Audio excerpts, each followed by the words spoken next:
Well, yeah. Where we check it out as the Bible. You know the Bible? Yes, I know. Everybody Conocemos la Biblia, sí. Everybody read the Bible, right? Todo el mundo lee la Biblia. Well, when we read the Bible, you know the Bible says, God said when I'm returning, he shall be the King of kings, the Lords of lords, the conquering Lion of the tribe of Judah, through the lineage of King Solomon and King David. Que alguien sería el Rey de Reyes, que alguien sería el último de los últimos y que por supuesto la reencarnación era el León de Judá, que era el directo descendiente de Salomón. And then, in a different parable, the gift of God is life.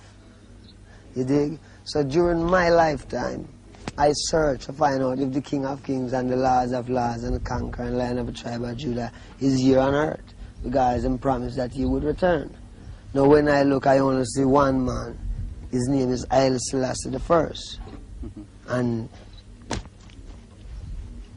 that is what it is. And you believe him? Yeah.